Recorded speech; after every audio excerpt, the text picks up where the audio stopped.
오늘 주제가 미국 미사일인데 사실 대한민국 미사일 달인 ADD의 김효창 책임 연구원님 지난번에 나오셨잖아. 이분 나오셔야 되는 거 아닙니까? 우리끼리 할 수 있겠어요? 다시 불러갈까요? 그럼.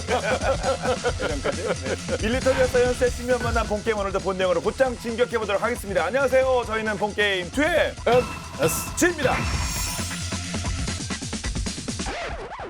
오늘의 주제 영상을 통해서 먼저 확인해 보겠습니다.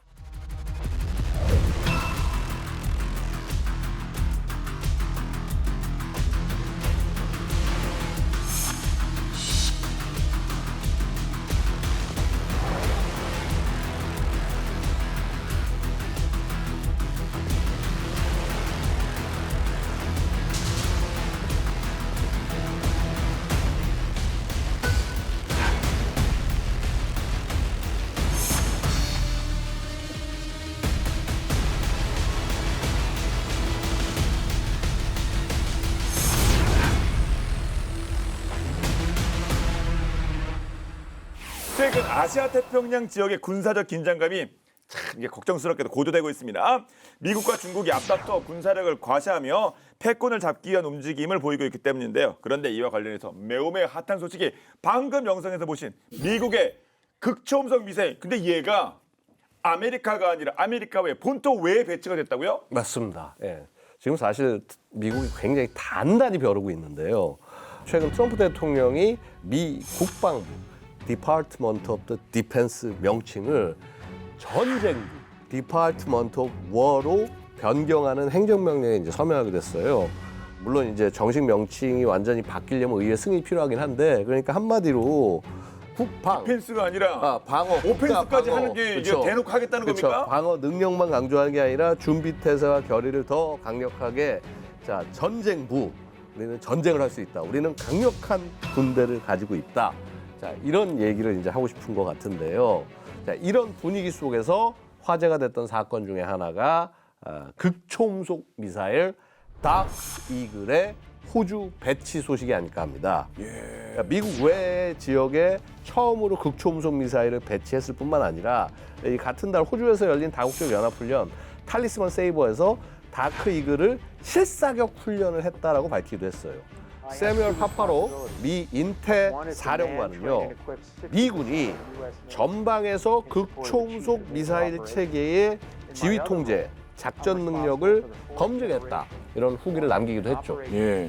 근데 사실 지금까지 미국의 극초음속 미사일은 뭐 중국이나 러시아에 비해서 조금 뭐 뒤처진다 이런 평가도 있었는데 이번 뭐 호주 배치 그럼 이거 뭔가 좀 다른 그 느낌이 좀 뭐 이렇게 생기는 겁니까? 유독 극초음속 미사일 분야에서만은 미국이 중국과 러시아에 비해서 좀 뒤처지는 게 아니냐, 후발주자 이런 인식이 있었거든요. 그렇죠. 그도 그럴 것이 다크 이글은 그동안 공개적인 실패를 통해서 좀 곤욕을 치러왔는데, 그 비밀스러운 실패도 아니고 대놓고 실패해가지고요. 네, 미국은 원래 공개 실패를 하는 그런 타입이니까 2023년에 실전 배치 소식이 알려졌는데 그해 3월과 9월에 예정됐던 발사가 전부 사전 점검 단계에서 취소가 돼버렸습니다. 그러니까 쏘지도 못한 거죠. 예. 그래서 지상에 계속 묶여 있었는데 이듬해 들어서야 미사일 발사 성공을 했고요. 그리고 이제 올해 7월 19개국 3만여 명이 참가한 다국적 연합훈련에서 다크 이글의 배치 운용 능력이 입증이 됐죠. 예. 한 방에 뭐 격차를 좁히는 것 정도가 아니라 뛰어넘을 수 있지 않을까 뭐 기대도 저는 개인적으로 해보는데요. 근데 다크 이글 이게 뭐 검은 독수리 이렇게 암흑 독수리 이거 뭐 이름이 좀 참 그 솔깃하긴 하던데요. 지난 4월 미 국방부가 이 극초음속 미사일 공식 명칭을 다크 이글, 뭐 우리말로 치면 흑수리로 확정했다고 발표를 했습니다. 이제 정확히 말하자면 미 육군이 개발한 LRHW, Long Range Hypersonic Weapon의 통칭으로 극초음속 활공체를 탑재한 이동식 지대지 미사일이다. 자, 이렇게 보시면 되고요.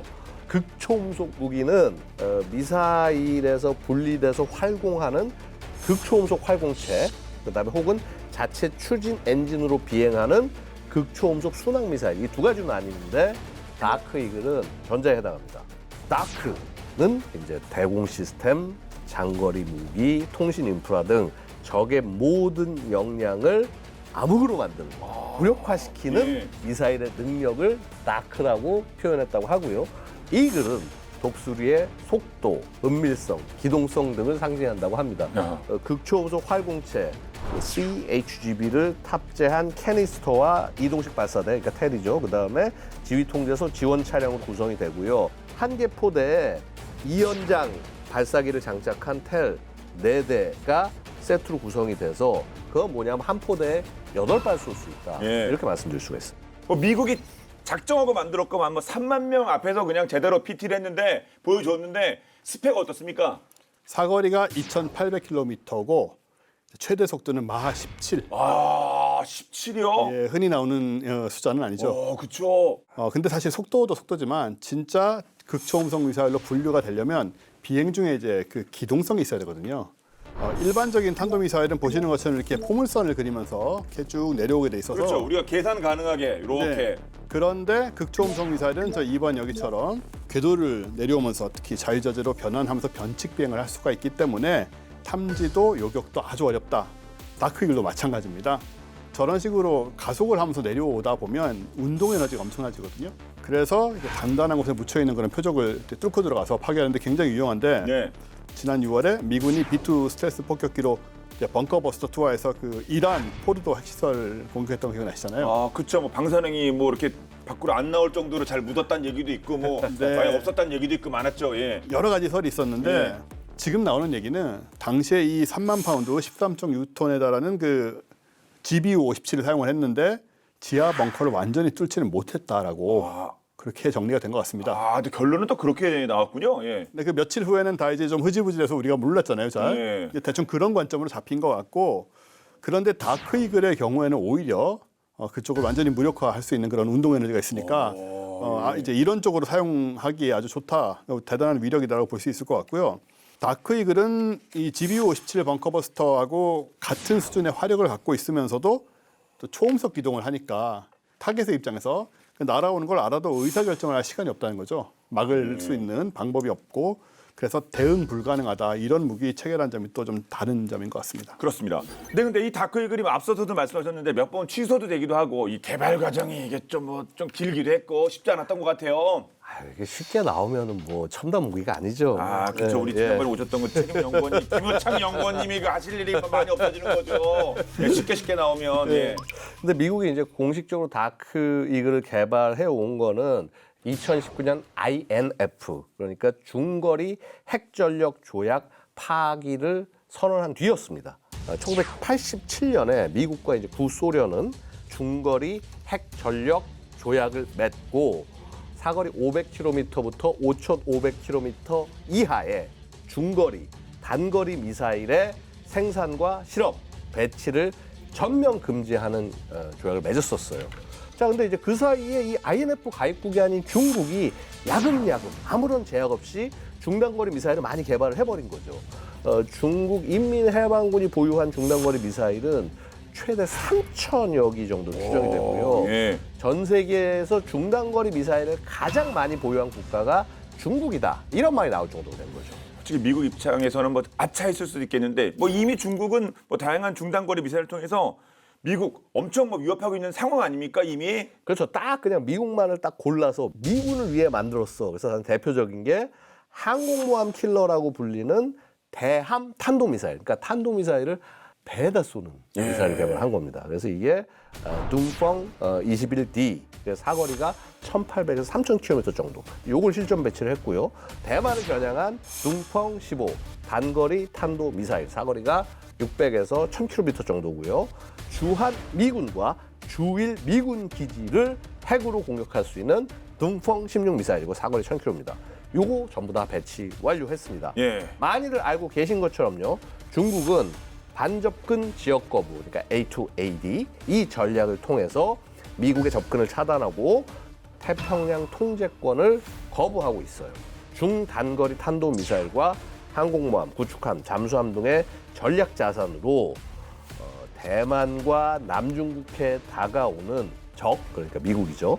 적의 선박과 항공기를 미사일로 타격하겠다. 이제 이런 구상인데요. 필리핀, 대만, 오키나와를 잇는 제1도련선, 그다음에 괌, 사이판, 파푸아 뉴기니를 잇는 제2도련선, 하와이, 뉴질랜드 등을 잇는 제3도련선 이렇게 이제 지금 설정이 됐다고 알려지고 있고요. 자국 태평양 연안에 사거리가 600에서 3,000km인 중단거리 미사일을 쫙 배치를 해놓고 있어요.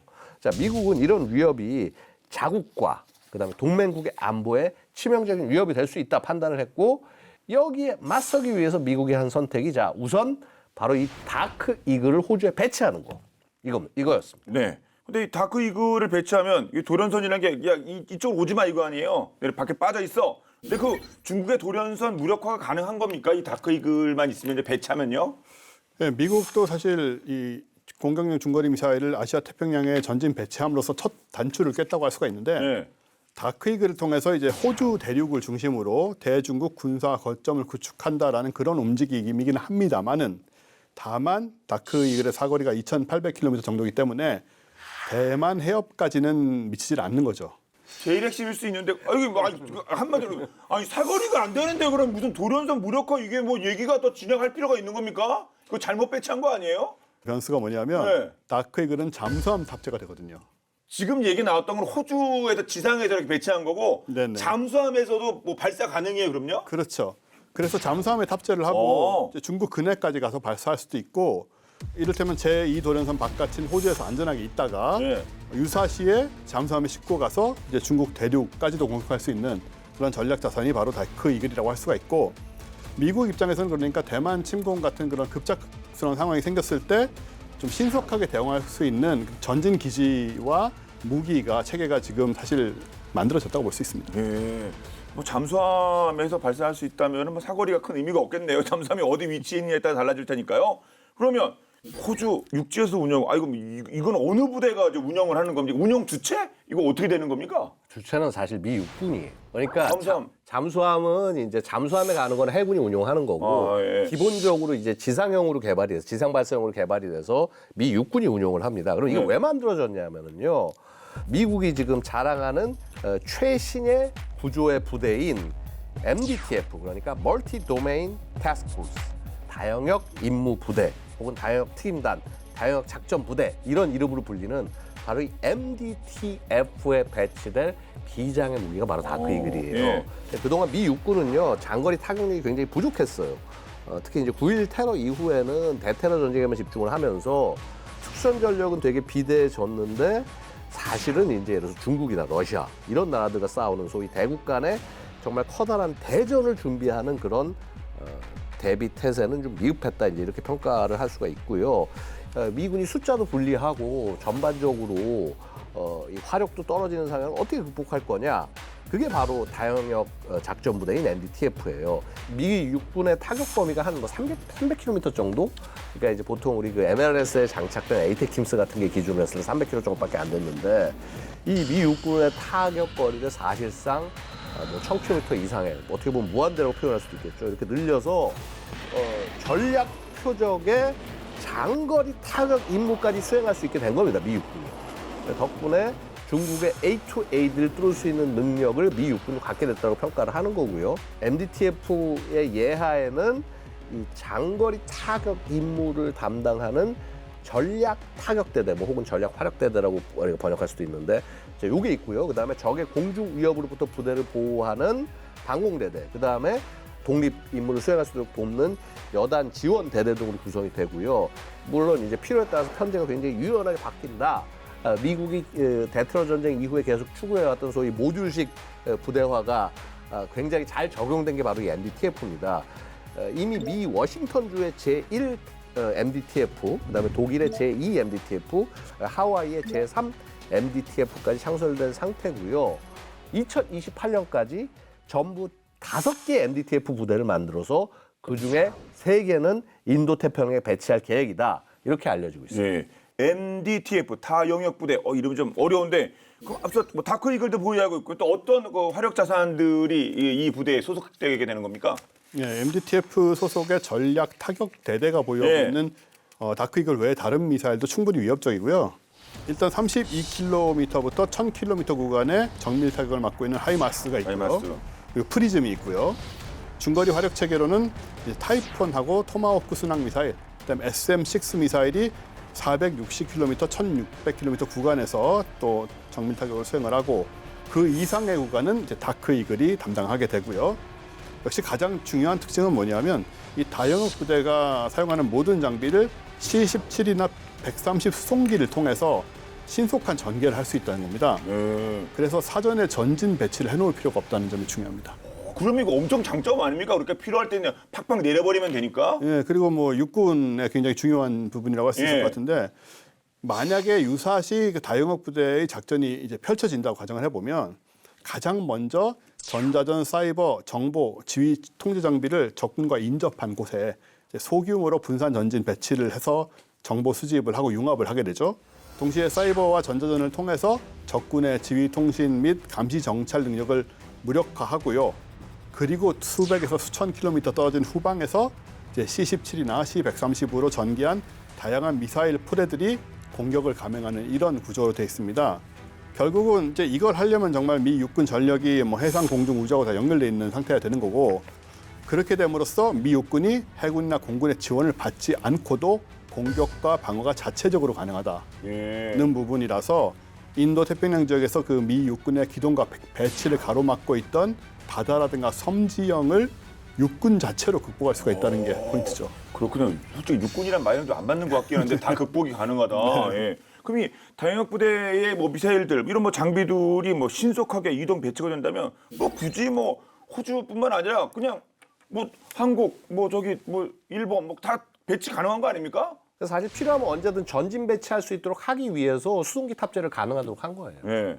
그래서 이제 사실 지난 8월에 보면 그 제비 오브런슨 주한미군 사령관 겸 한미연합 사령관이 사실 이 MDTF를 언급해서 화제가 된 적이 있습니다. 그 한반도의 변화하는 위협에 대응하기 위해서는 이 주한미군 안에 이 MDTF 최소한 1개 대대 하나 정도나 5세대 전투기를 한반도에 배치를 해야 된다. 지금 이제 이 얘기를 한 것이고요. 우리가 뭐 주한미군 굉장히 강력하다 얘기하지만은 어찌 보면은 전투 병력이 많이 부족하고 특히나 전략적 능력은 더욱더 부족하다 이렇게 평가를 하고 있거든요. 자, 이제 그러다 보니까 이제 좀 전력을 강화해야 된다라는 얘기를 사실은 브런슨 사령관은 하고 있는 거고 그다음에 솔직히 이런 속내도 있을 거예요. 왜 보면은 한반도 재래식 억제는 한국이 하고 주한미군은 중국을 억제하는 역할을 좀 했으면 좋겠다라고 소위 이제 주한미군 유연성을 트럼프 정부에서 얘기하지 않습니까? 네. 거기에 대해서 대답으로서 이 MDTF를 거론을 한 겁니다. 지금 F-16이 그 슈퍼 비행대대를 만들면서 지금 오산으로 지금 다 군산에서 오산으로 다 몰려 있단 말이죠. 오산에 있던 지금 A-10은 빠져버렸어요. 자, 그러니까 이 군산이 비는데 여기에 그 MDTF 뭐 한 1개 대대 정도가 여기 배치될 수 있지도 않겠냐 이렇게 얘기를 하는 거죠. 그러니까 이게 왜 그러냐면요. 보면요. 다크이글이 만약에 군산에서 발사된다, 이 주한미군 기지에서 발사가 된다 하면은 이게 최고 속도가 마 17이니까 군산이면은 3분 내에 베이징 타격할 수가 있어요. 예. 그래서 중국 입장에서는 발사 사실 알아차렸다고 하더라도 요격이 사실상 거의 불가능하고 평양까지 1분에 도착을 해요. 예. 그래서 이제 뭐 이거는 이제 북한에 대한 제압 능력 강해질 수 있다라는 거죠. 예, 지금 베이징 3분, 평양 1분이라고 하니까 센 건 좋은데 약간 좋네.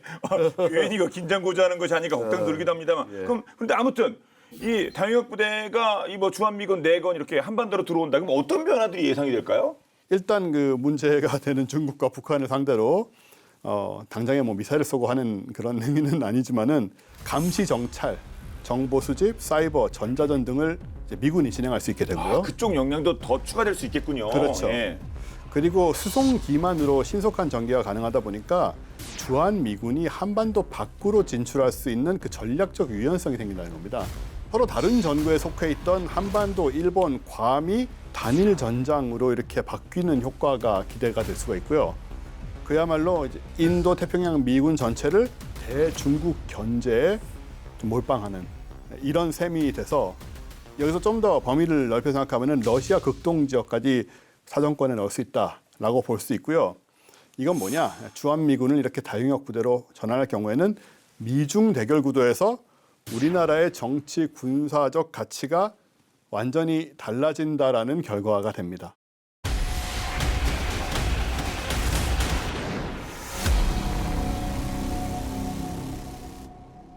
인류가 만든 가장 무시무시한 무기 중 하나가 바로 미사일이 아닐까 싶은데요. 미사일은 한번 발사하고 목표에 닿으면 그냥 뭐 모든 증거와 함께 모든 것이 사라지지 않습니까? 그냥 그냥 피해만 남는 거죠. 그런데 여기 자신의 모든 범죄 행각을 DNA처럼 남긴 아주 특별한 미사일이 있습니다. 자신이 어디에서 와서 어떤 길을 거쳐 누구를 해쳤는지 그 모든 것을 기록으로 남긴 최초의 미사일이 있다고 하는데 본방야사에서 그 행적을 살펴보도록 하겠습니다. 보시죠.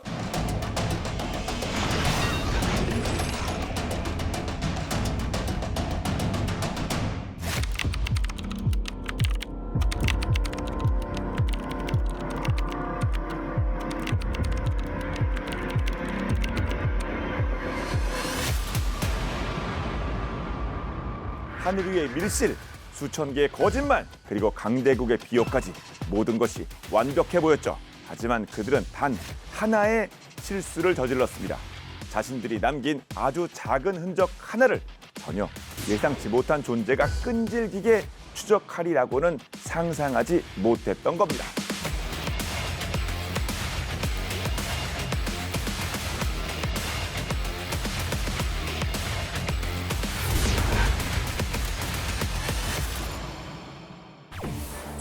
(2014년 7월 17일) 암스테르담 스키폴 공항은 저마다의 목적지로 향하는 사람들로 활기찼습니다.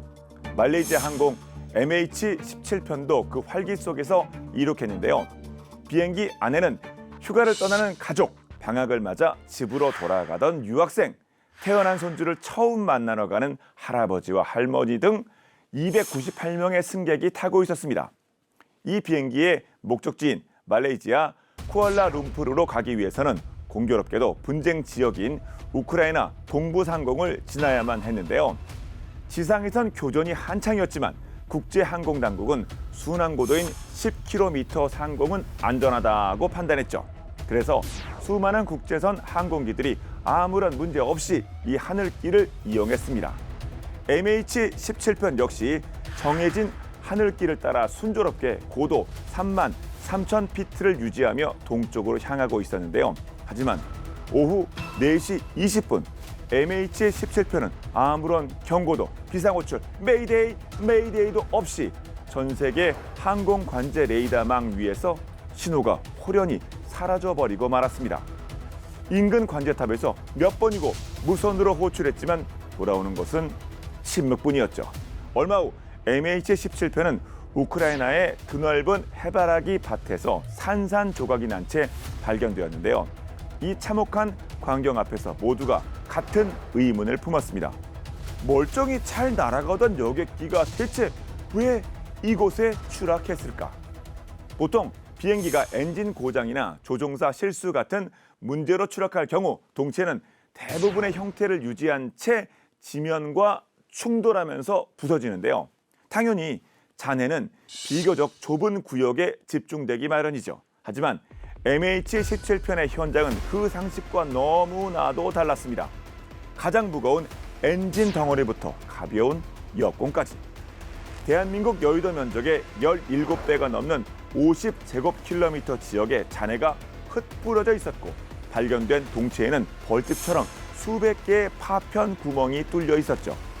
이 두 가지 흔적은 비행기가 땅에 부딪혀 부서진 것이 아니라 이미 상공 10km 지점에서 확산형 탄두를 가진 미사일에 의한 공중 공격이 있었음을 명확히 보여주었습니다.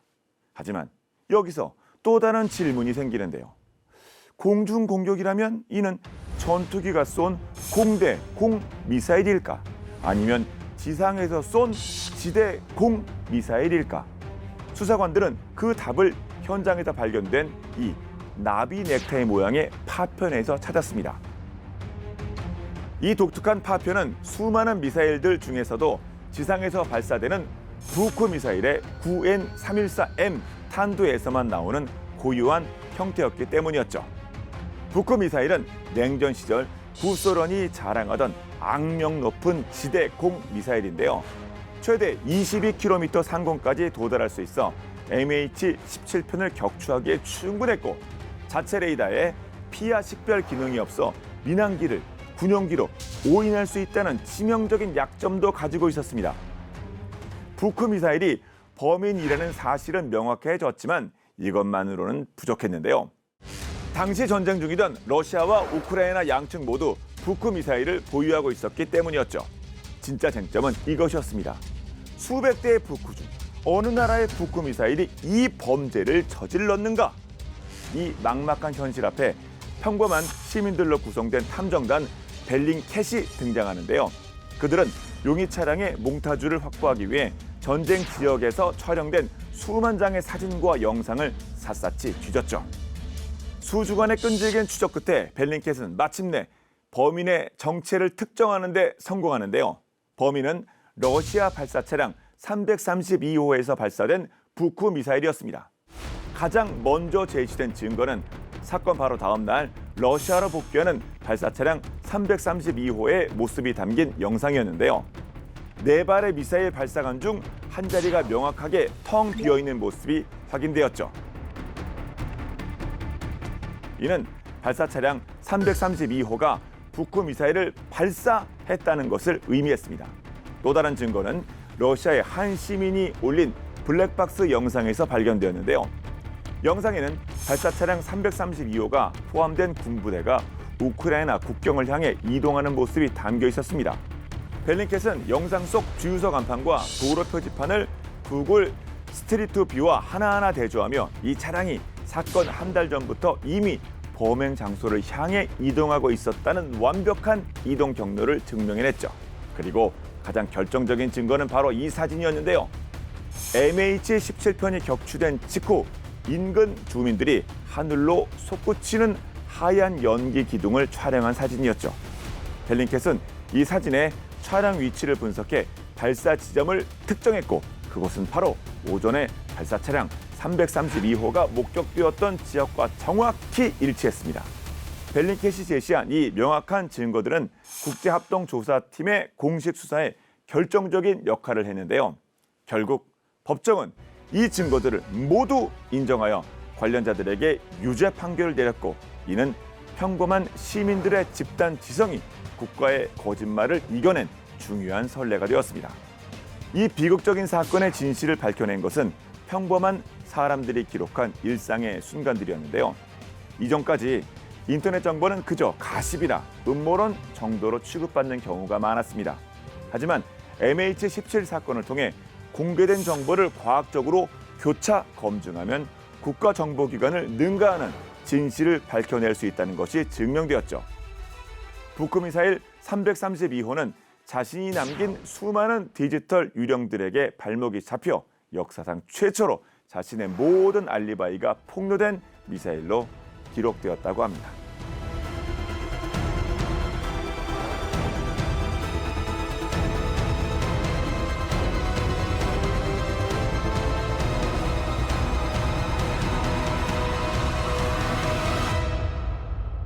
이 벨링캣은요 수사 초기부터 MH17편 추락 현장의 그 참혹한 사진들, 그 영상 수천 개를 정말 아무런 필터링 없이 이제 직접 봐야 했는데요.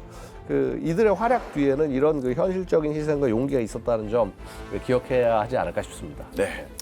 그리고 예전에 칼 007 격추 사건 때 저도 우린 다 기억하는 거 아닙니까? 우리 시대 그럼요. 세대는요. 예. 네. 그때만 해도 사실 거짓말로 뭐 진실을 은폐하는 게 어려운 때가 아니었거든요. 근데 이제는 인터넷 그리고 뭐 평범한 사람들 또 SNS 이런 것들의 손에 의해서 웬만한 비밀은 더 밝혀질 수밖에 없는 상황이고 그래서 아무리 거대한 권력이라도 세상 모든 곳에 흩어져 있는 디지털의 눈을 완벽히 피할 수는 없다. 이런 걸 보여준 이야기 같습니다. 맞습니다.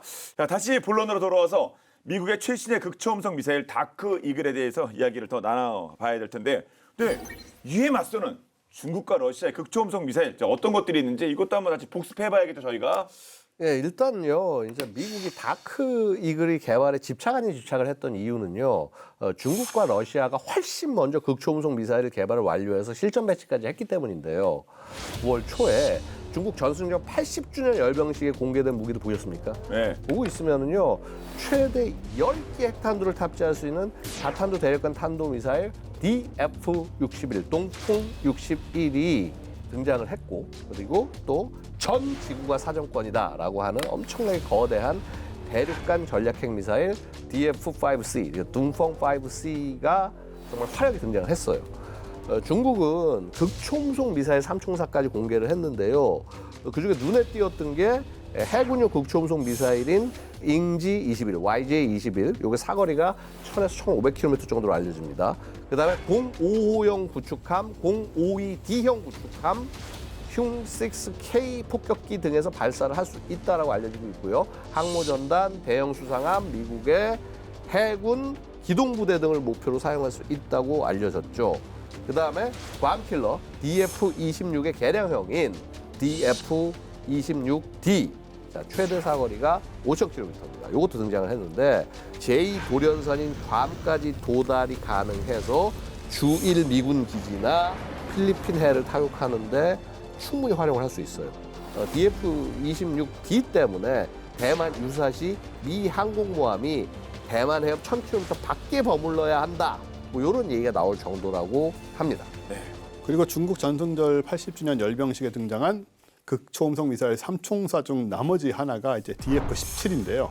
2019년에 공개한 이후에 그 이듬해인 2020년에 실전 배치된 HGB, 그러니까 극초음속 활공체 기반의 중국의 첫 번째 극초음속 미사일입니다. 예군요. 네네. 다크이글하고 동급 경쟁상으로 비교가 많이 되고요.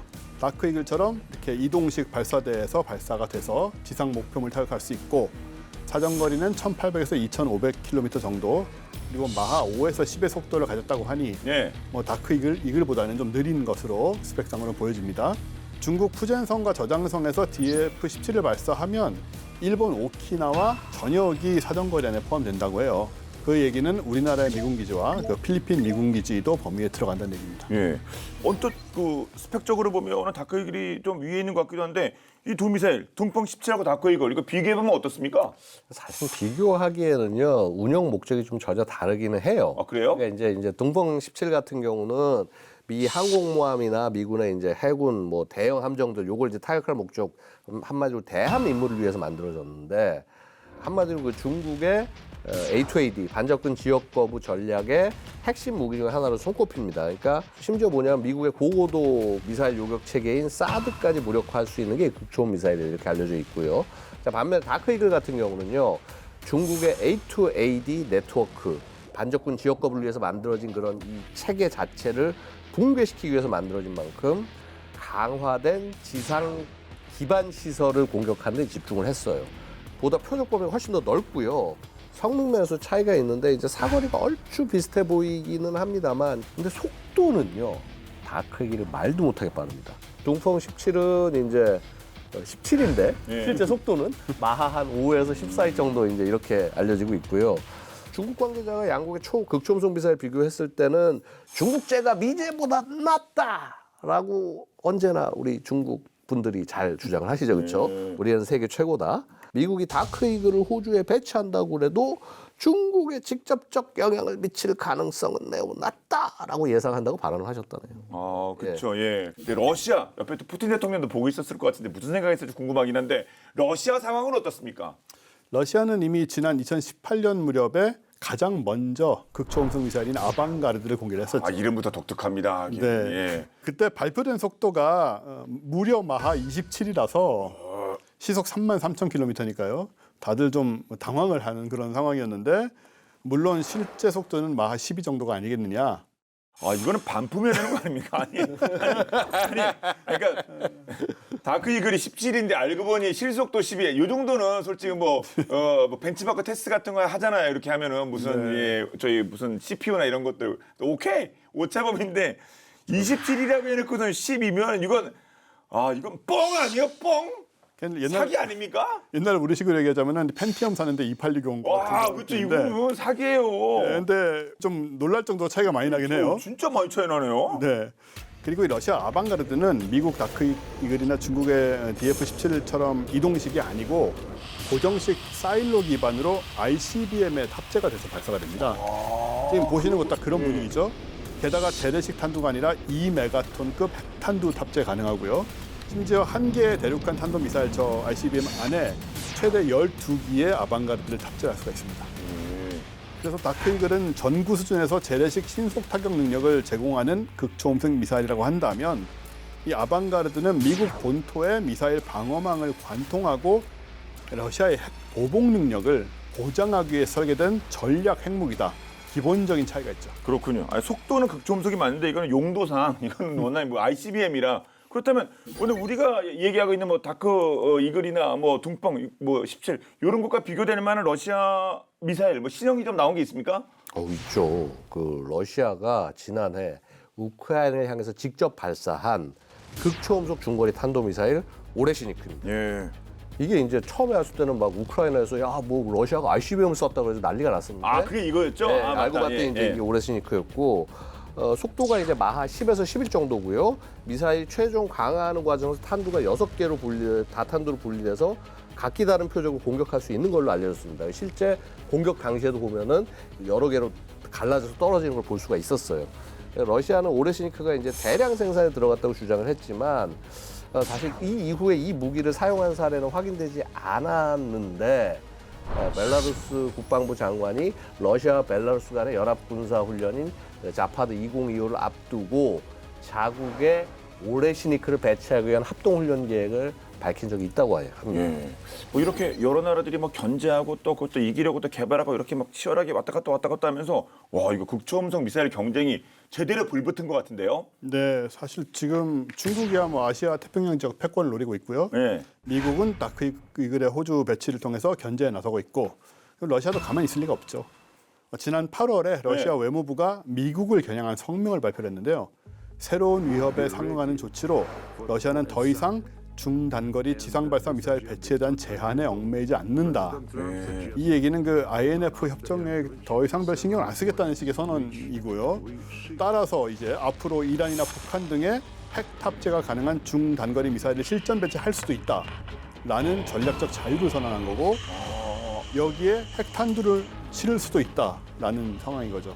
이게 무슨 뭐 개발에 제한을 받지 않겠다, 얽매이지 않겠다가 아니라 배치에 기존에 있는 거, 이건 핵이 될 수 있는 거고, 이게 북한에, 이거는 심각한 얘기 아닙니까? 아주 심각한 얘기죠. 그러니까 이게 정말 핵의 브레이크를 다 그냥 끊어버린 이런 상황이 된 거예요, 전 세계적으로. 이러다 보면은 사실 유럽이 굉장히 흔들릴 수밖에 없는데요. 그 미국과 유럽의 동맹 국가들은 긴밀한 논의를 통해서 이제 미국산 중거리 미사일을 유럽에 순환 배치하자 이 방안을 검토하고 있다고 알려지고 있어요. 이미 7월에 독일이 사거리 2,000km 걷는 미국산 미사일의 구매 계획을 밝히기도 했고요. 나토 국가와 러시아가 유럽에 중거리 미사일을 배치하려고 한다. 이거는 뭐 군비 경쟁이 사실상 시작이 된 거다라고 보셔도 됩니다. 그리고 또 이 말은 뭐냐면 핵 확산 가능성 굉장히 높아졌다. 네. 이렇게 말씀드릴 수가 있고요.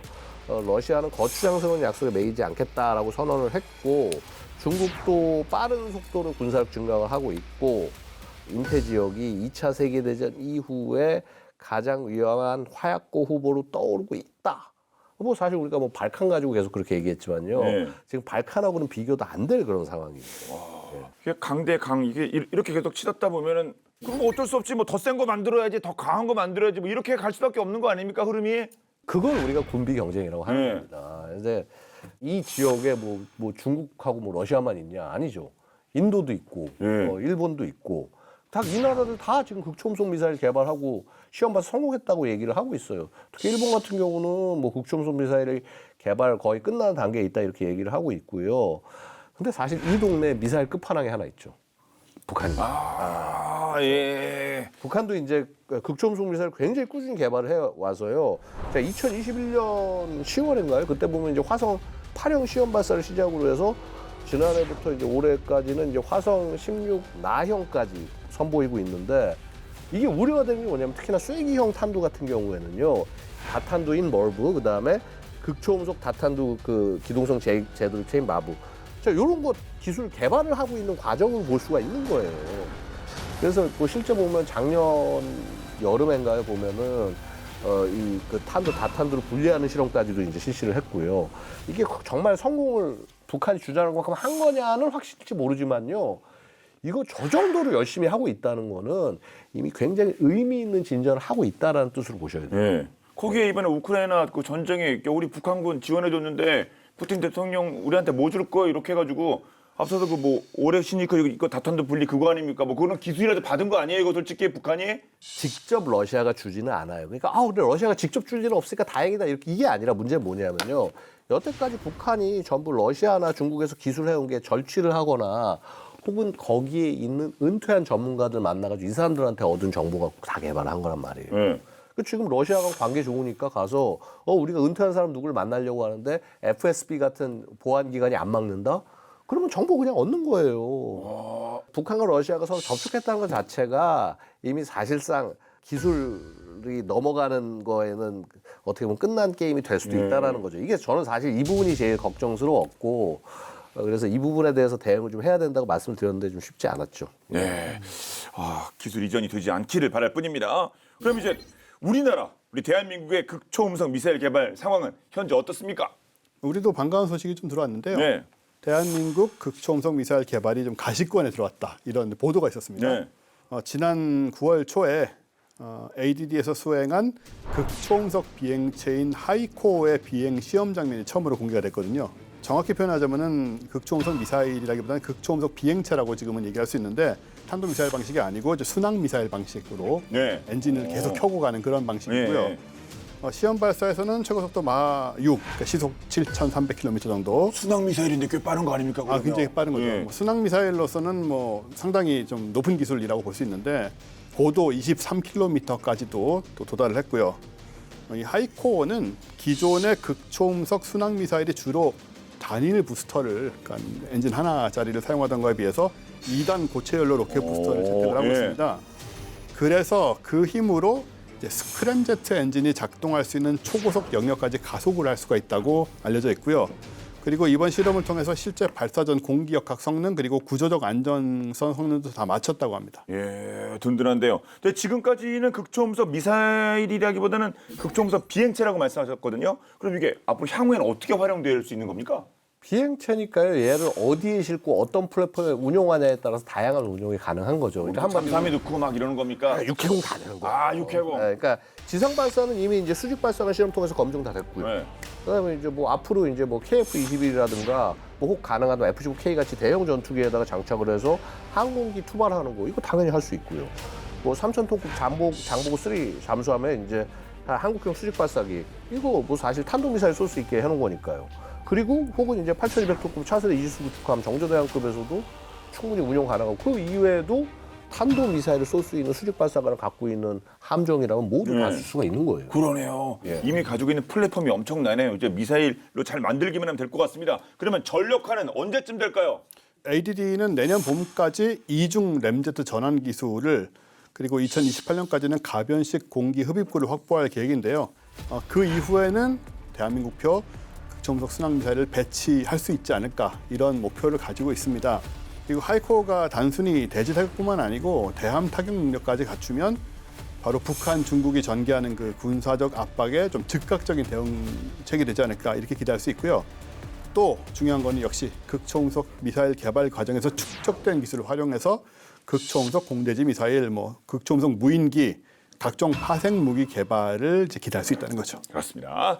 자, 미국의 다크 이글 호주 배치로 더 격화되고 있는 전 세계 극초음속 미사일 경쟁을 살펴봤는데 두 분 한 말씀씩 부탁드리도록 하겠습니다. 미사일을 얘기하기에 앞서서 결국 이러한 그 미사일 위협들 이거를 앞장서고 있는 국가인 북한을 결국은 동급의 국가로 갖다가 놓고 열병식 옆자리에다 세워까지 놓은 중국의 책임이 굉장히 크다라고 말씀드릴 수가 있고요. 이미 중국이 그렇게 스스로 선택한 이상 우리가 뭐 중국하고 전쟁하자거나 싸우겠다는 의미가 아니라 우리도 우리 스스로를 지키기 위해서 다양한 극초음속 미사일 우리 스스로 개발도 하고 상황에 따라서는 동맹의 미사일 들어와서 같이 운용하는 방안 이런 것들 다 생각할 수밖에 없는 상황이 됐다. 과거와는 전혀 다른 상황이다. 특히 우리 대통령께서 뭐 안미 경중은 더 이상 적용되지 않는다라고 직접 말씀도 하셨고요. 그런 상황들을 우리가 준비해야 될 때가 아닌가 생각합니다. 네. 사실 고대로부터 전쟁에서 그 속도가 얼마나 중요했나. 빠른 쪽이 거의 무조건 이긴다라는 항상 그런 건 아니지만요. 항상 속도도 있고 뭐 힘도 중요하지만 요즘 핵이 나왔으니까 더더구나. 네. 하지만 이 빠른 쪽이 이긴다라는 전쟁의 진리가 있었던 것 같고요. 그렇게 따지면은 어느 한쪽에서 빠른 것을 만들어내면 역시 빠른 것을 만들어서 우리도 대비할 밖에 없는 이런 상황이라는 거를 우리가 인지를 하고 다행히도 우리가 그걸 해낼 수 있는 이제 기술을 갖고 있기 때문에 역시나 무기가 점점 무서워지는 거는 무섭지만 그럼에도 불구하고 우리를 지키기 위해서는 계속 이 기술을 발전시켜 나가야 되겠다 이런 생각이 듭니다. 네. 자, 오늘 본 게임은 여기까지인데요. 250회입니다. 본 게임 2가. 그런데 여러분께 공지사항이 있는데 오늘 이 바로 본 게임 2가 마무리된다는 게 아니고요. 그렇게 말이라도 게 해주지. 아니라 네, 저희 문제가 아니라 국방 홍보원이 이전을 해요.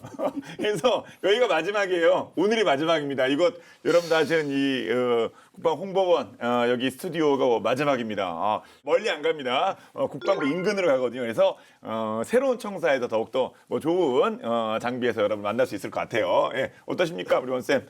저는 뭐 같이 7년을 했지 않습니까? 그렇죠. 예. 그래서 나름 정든 공간인데 요즘은 주차도 너무 어렵고 정이 떨어지고 있어요. 뭐 새로운 데 가서 잘해봐야죠 뭐. 거기 주차 안 돼요. 이거 포기하려고 그래서. 아예 포기하면 편하잖아요. 마음이. 그렇죠, 그렇죠. 예. 저희가 이제 다음 251회 본 게임 2부터는 이제 새로운 스튜디오에서 신청사에서 여러분을 만나뵙도록 하겠습니다. 하지만 변화하지 않는 것, 변동되지 않는 것 말씀드리겠습니다. 저희 본 게임은 OTT 웨이브와 KFN 유튜브를 통해서 언제든 시청 가능하니까요.